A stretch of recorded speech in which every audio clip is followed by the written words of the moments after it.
Je ne sais pas si tu as remarqué toi aussi que plus on avance dans l'existence, plus on essaye d'apaiser certaines souffrances, de résoudre certaines problématiques ou de s'ouvrir à une manière de vivre plus alignée, plus on se rend compte que il va être inévitable pour nous d'ouvrir notre cœur et de réussir à trouver plus d'amour en soi pour que la vie soit elle aussi le reflet de plus d'amour et de plus d'harmonie. C'est dans ce sens-là qu'aujourd'hui, on va parler de l'éveil du cœur et de sa véritable signification. Bienvenue dans l'élan du cœur, le podcast spirituel qui a les pieds sur terre et la tête dans les étoiles. À chaque épisode, je t'aide à trouver le chemin d'une vie alignée et d'une spiritualité épanouie. Ce qu'il y a de commun à toutes les guérisons, à tous les êtres qui sont en paix, à toutes les résolutions, il y a tous les moments où l'harmonie revient. C'est l'ingrédient secret, ou peut-être pas tellement secret, qui est l'amour. Si on regarde de manière factuelle, est-ce qu'on peut résoudre un conflit sans, à un moment donné, faire preuve d'amour à la place de l'ego ou d'un autre sentiment qui va empêcher de se retrouver au centre, libéré des états d'esprit de colère, de rancœur, et à un moment donné, finalement, revenir dans le cœur et prendre une décision guidée par le cœur et tout d'un coup permettre une réconciliation. Est-ce qu'on peut créer une vie alignée et une vie authentique dans laquelle on se sent bien sans passer par le cœur? En général, c'est peut-être compliqué parce qu'on va passer par le mental, c'est-à-dire la sphère du connu, de ce qui est sécurisant, peut-être par la sphère de l'ego, donc on va faire les choses dirigées par des envies, des avidités temporaires ou de court terme, mais qui ne vont pas vraiment nourrir l'âme. Il y a un moment donné où, quand la vie nous rattrape, on se rend compte que le cœur n'a pas été forcément nourri et qu'il se rappelle à notre mémoire au moment où la vie semble basculer, ou en tout cas naviguer vers quelque chose de nouveau. C'est la même chose aussi avec le corps. Guérir le corps sans amour, c'est très compliqué. C'est pour ça, par exemple, que prendre un cachet, ça va par exemple cacher le symptôme, l'éteindre temporairement, ou des fois, dans des traitements à vie, juste le garder recouvert, mais qu'une guérison profonde où véritablement le corps se libère de la maladie, si c'est une maladie, on va dire, basique, comme une fièvre, un rhume, une grippe, ça va être un acte d'amour d'aller se reposer et de respecter le cycle dont le corps a besoin. Et parfois même, c'est des moments qui arrivent justement parce qu'on n'a pas écouté les limites du corps et le corps se rappelle à notre bonne mémoire en générant un petit déséquilibre pour que là, cette fois-ci, on puisse faire preuve d'amour envers lui, respecter qu'il a besoin de repos. Et quand c'est des maladies plus graves, et je l'ai vu plein de fois dans cette existence, notamment des maladies qui sont réputées pour être incurables ou qui sont réputées pour ne pouvoir être guéries que par des traitements à vie. En réalité, quand on prend le temps de se pencher avec amour, avec un cœur ouvert sur la signification de la maladie, sa source dans notre histoire, et qu'on accepte d'être vulnérable et d'aller aimer les parts de nous qui ont été blessées, et d'aller aimer le passé, et d'aller aimer même les gens qui ont pu être le reflet de la souffrance, eh bien, le corps, du coup, n'a plus besoin de nous passer sans cesse le message. Et on peut regarder un peu toutes les formes de souffrance qui existent dans ce monde, en fait. Là, on vient de citer des choses à notre propre niveau, mais s'il y avait plus d'amour dans le cœur des êtres, la guerre n'existerait pas, les problèmes écologiques n'existeraient pas, l'avidité n'existerait pas, la jalousie non plus, tous les états d'esprit dualistes, en fait, où on prend en compte uniquement les aspirations de l'ego, les aspirations presque animales, et on laisse de côté le supplément d'âme ou une forme de noblesse d'âme. Donc l'éveil du cœur, c'est avant tout ça, c'est la clé, la porte par laquelle on peut ramener l'harmonie, ne serait-ce que dans notre propre réalité, dans notre vie directe. Et du coup, est-ce que la formule éveil du cœur signifie que le cœur peut être endormi? Disons que parfois le cœur peut être recouvert de voiles par exemple d'ignorance comme la colère, l'attachement, la jalousie, l'avidité. C'est pas des choses qui sont qu'il faut pointer du doigt comme mauvaises, c'est plus des voies d'ouverture, c'est-à-dire que la jalousie nous met face au manque de gratitude, au fait qu'on se sent toujours insuffisant. Ça veut dire qu'il y a une demande d'amour derrière cette jalousie. Derrière la colère, de manière quasiment systématique, quand on regarde énergétiquement, il y a avant tout une tristesse. Donc c'est une part de soi qui demande de l'amour, d'être sécurisé, d'être rassuré, d'être consolé. C'est aussi une demande d'amour. L'avidité, c'est la croyance erronée que obtenir toujours plus va un jour mener à une perfection dans la paix de l'esprit, va un jour mener à ce qu'on soit aimé et à ce qu'on puisse aimer les autres de manière illimitée par la matière. Voilà, en fait, c'est juste chercher l'amour là où il n'est pas. Mais ça veut pas dire que l'être est mauvais, ça veut dire que l'être cherche l'amour au mauvais endroit. Donc l'éveil du cœur, c'est déjà cette prise de conscience. Ça ne veut pas dire que le cœur est endormi, ça veut dire ça veut dire que la conscience a été hypnotisée par autre chose et a oublié le centre depuis lequel tout émerge, qu'on appelle le cœur ici, mais auquel on peut donner d'autres noms si on en a besoin, ou même qu'on peut ne plus jamais nommer, qu'on peut connecter plutôt en méditation, en prière, ou dans un état d'être extrêmement altruiste ou compatissant. C'est ça l'éveil du cœur. Disons que l'amour et l'énergie, la compassion va être l'expression de cette énergie. Et c'est juste la prise de conscience, juste très simple, que tous les êtres, sans exception, aspirent au bonheur et à éviter la souffrance. Et que la seule solution pour que ce soit possible, c'est de passer par l'amour. C'est quelque chose des fois qui est presque vexant pour l'ego. Par exemple, c'est courant de se dire, bah là j'en veux à une personne et j'ai envie de rester en colère, mais j'ai aussi envie d'être serein. Je compte vraiment pas lui pardonner, mais j'ai aussi envie d'avoir la paix. Et en fait, on peut pas du tout avoir les deux. Les deux en même temps, ça ne peut pas cohabiter parce que l'antidote de la colère, c'est l'amour, et une fois que l'antidote est donné, la maladie de la colère ne peut pas subsister. Donc c'est important de presque choisir son camp dans l'éveil du cœur. Est-ce que j'ai envie d'aimer? Est-ce que j'ai envie d'être un prolongement même de l'amour et de l'unité, ou est-ce que j'ai envie de camper sur mes positions? C'est un peu ça aussi. Pour mettre le cœur en éveil, il faut savoir lâcher ses certitudes. Là, j'ai raison. Là, cette situation, elle voulait dire ça. Donc, je dois être en colère. Donc, je dois réagir de manière à me protéger. Donc, c'est moi contre l'autre. Donc, et puis, on le voit même de manière plus globale. Il y a beaucoup d'espace au quotidien où on va nous motiver à choisir notre camp, à avoir une opinion, à émettre un jugement. Et en fait, il faut avoir le discernement de se dire, peut-être qu'on me demande ça, mais est-ce que ça sonne juste dans ce que je suis, d'avoir une posture de rejet vis-à-vis d'une expression de l'existence, que ce soit un être, que ce soit une opinion, que ce soit une personne, que ce soit un peuple.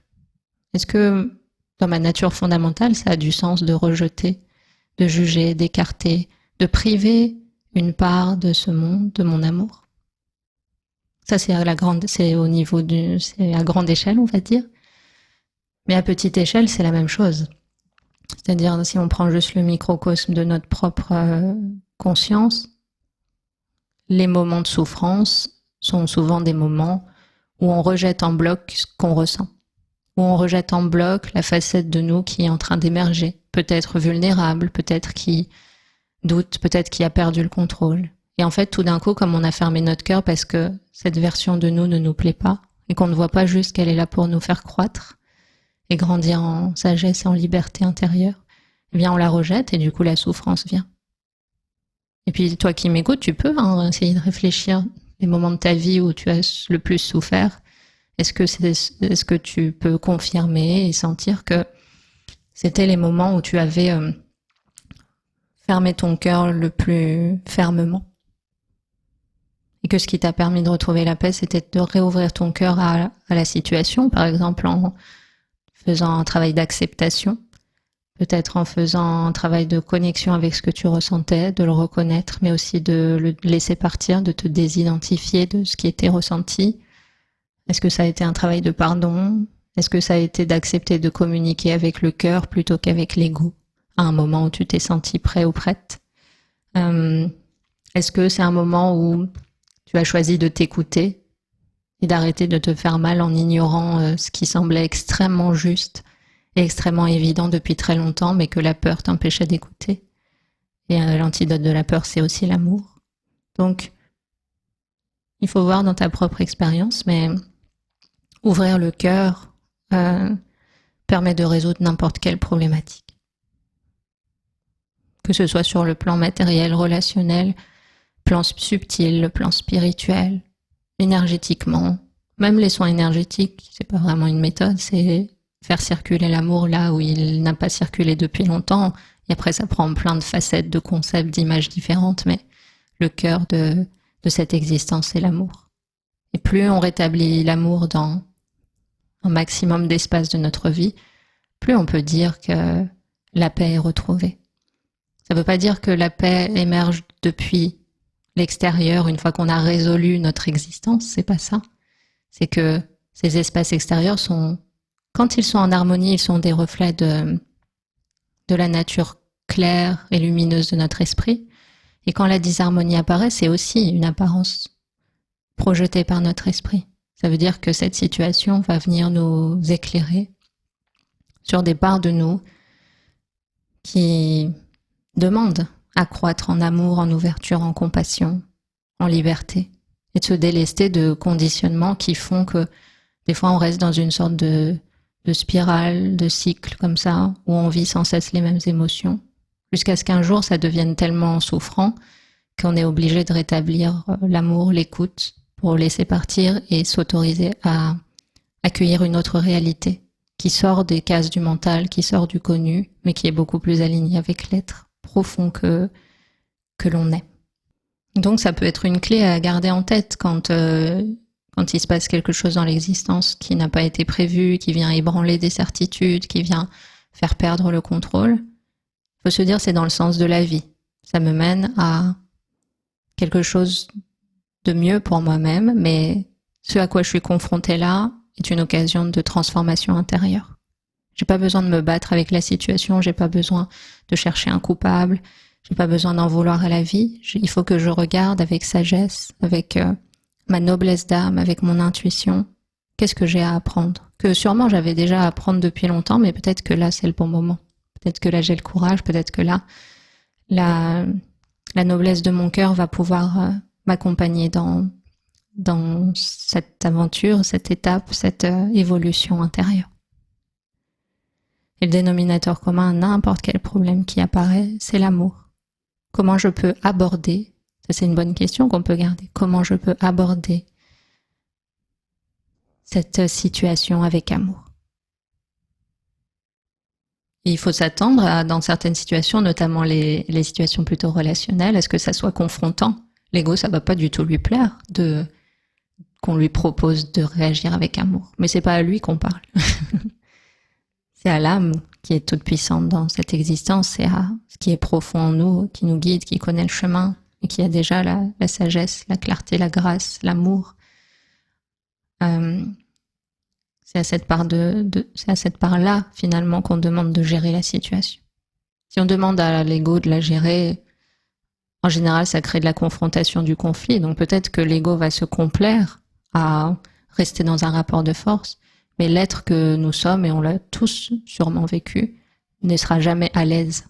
Que ce soit à court terme, à long terme, il y aura toujours l'impression que quelque chose est faux, que quelque chose manque de noblesse, qu'on se maintient volontairement dans une situation qui finalement n'ira nulle part parce qu'elle est souffrante et elle est comme nécrosée, elle est comme aride parce que l'amour n'y circule plus. Ça, c'est très important, que ce soit une problématique du corps, de la parole, de l'esprit, c'est-à-dire la sphère de la communication, la sphère des actions, la sphère spirituelle, s'il y a de la souffrance, ça veut dire qu'il y a un potentiel d'amour qui demande à être vu et à être incarné. Ça passe pas forcément par le faire, des fois c'est un temps d'introspection, des fois c'est des décisions, des fois c'est prendre le temps de faire le bilan de là j'en suis là, et peut-être qu'il y a des habitudes émotionnelles en moi, des mécanismes inconscients, des choses que je perpétue, qui me mènent toujours au même point. Et peut-être que c'est la première fois de ma vie que je me rends compte que j'arrive à regarder ça de l'extérieur et à envisager de pouvoir fonctionner autrement. Parce que j'aspire à la paix. Mais pourquoi j'aspire à la paix? L'éveil du cœur, c'est aussi, j'aspire à la paix pour que la compassion qui va naître en moi, l'amour que je vais pouvoir partager, la clarté d'esprit que j'aurai, et aussi la maîtrise de mes états d'esprit, de colère, d'ignorance, de jalousie, d'avidité, tout ce qui peut créer de la souffrance aussi pour les autres. Cet ensemble-là va aussi pouvoir être bénéfique à toutes les personnes que je pourrais peut-être aider, ou en tout cas que ma présence pourra accompagner sur leur chemin. Et ça ne dira surtout pas, ça c'est important de ne pas laisser l'ego s'accaparer ça ne dira jamais que je suis mieux que quiconque, que j'ai mieux compris que quiconque. C'est juste que ma nature est l'amour, et le fait de reconnecter avec ça va faire que je vais pouvoir, soit en faisant vraiment des actions concrètes, soit juste par ma présence, aider l'autre qui lui aussi est exactement comme moi, un être d'amour qui va pouvoir s'en rappeler, s'en souvenir, sortir d'une forme d'amnésie et cesser en fait, comme moi je l'ai fait par le passé, cesser d'être sa propre cause de souffrance, cesser de laisser ses propres états d'esprit diriger sa vie, cesser de croire des fois à des scénarios qui inventent une interprétation des événements qui nous pousse encore plus la tête sous l'eau, alors que parfois il faut juste voir qu'une situation, elle est creuse par nature, elle est neutre, elle ne dit rien de spécial, et chacun des protagonistes va y ajouter sa propre interprétation en fonction de son prisme émotionnel, de ses blessures, de ses attentes, de ses peurs, de son passé. Et c'est dans ce moment-là que l'éveil du cœur va permettre de regarder les choses avec sagesse et de permettre de ne pas plonger tout de suite dans cette habitude de s'inventer une histoire qui fait mal, mais juste de se dire, ok, c'est l'occasion de quoi là? Vers quoi je suis guidée? Qu'est-ce que ça me pousse à faire? Est-ce que je dois apprendre à être plus compatissant? Est-ce que je dois apprendre à plus m'écouter, plus me trahir? Est-ce que je dois apprendre à trouver l'équilibre entre ni me soumettre, ni m'effacer, et en face, ni essayer de dominer les autres ou imposer ma vision des choses? Est-ce que je dois trouver cet équilibre avec ma propre autorité? Faut juste se demander, qu'est-ce que là, on me propose d'apprendre? Bien sûr, cette situation ne me plaît pas, mais elle me propose un apprentissage. Quel est-il? Et qu'on soit très intuitif ou pas, en général, quand on regarde avec sincérité, qu'on laisse l'ego de côté, qu'on calme un peu l'aspect émotionnel pour essayer d'amener quelque chose de lucide sur les choses, finalement, on se connaît très bien et on est capable de dire avec sincérité, oui, je sais que ça fait longtemps que je dois l'apprendre et que j'ai traîné des pieds parce que je voulais pas lâcher, je voulais pas laisser l'ego de côté. Je voulais continuer à fonctionner comme ça. C'est vrai, il y a une part de moi qui voulait, mais au fond, je vois bien que ça me mène à la souffrance et je vais pas avoir d'autre choix que de réouvrir mon cœur et d'aimer. Et ça, c'est quelque chose qui est vraiment inévitable. Vraiment, vraiment. Si on regarde là les années qui viennent de s'écouler, toutes les personnes auxquelles j'ai parlé, l'amour a toujours été indispensable pour retrouver la paix. Alors j'entends déjà peut-être résonner cette question, mais comment je fais? On cherche toujours la méthode, c'est normal, on a appris à faire et essayer d'être productif même dans ce domaine-là. Il faut comprendre qu'on est des êtres créateurs grâce à l'intention. Donc, si c'est, on va dire, s'il y a quasiment une urgence vitale, comme un feu qui brûle au sommet de la tête, une urgence vitale à reconnecter avec votre nature d'amour, et que vous posez cette intention dans votre cœur, la vie saura vous rencontrer et vous mettre sur votre chemin les personnes, les thérapeutes, les lectures, les vidéos, les prises de conscience, les événements, les discussions, tout ce qu'il vous faut pour cheminer vers ça. Et sûrement que déjà dans cet instant, il y a déjà plein de choses dans votre vie qui peuvent être bien sûr difficiles, vues comme des obstacles en tout cas, mais aussi très positives, qui contribuent à votre ouverture du cœur. Donc, il faut se dire que c'est déjà le chemin qui est là depuis très longtemps, mais que si vous posez une intention consciente et que vous sentez vraiment l'envie de faire consciemment ce chemin spirituel sans avoir à tout le temps passer par les épreuves de la matière pour ouvrir le cœur, la vie saura vous écouter dans cet instant-là et vous rencontrer exactement au rythme et sous la forme qui va correspondre à l'être que vous êtes. Donc il ne s'agit pas de s'agiter en se disant comment je vais faire, c'est plus qu'est-ce que je veux faire, qu'est-ce que j'aspire à être, pourquoi ça a du sens pour moi. Et de cette clarté entre le quoi et le pourquoi émergeront dans cette existence toutes les voies, toutes les méthodes, tous les apprentissages pour vous faire croître en amour. Et disons que d'un petit ruisseau de conscience, vous pourrez devenir consciemment, parce que vous l'êtes déjà, une intarissable source d'amour et laisser tous ceux qui ont soif venir s'y abreuver. Prenez soin de vous, à bientôt.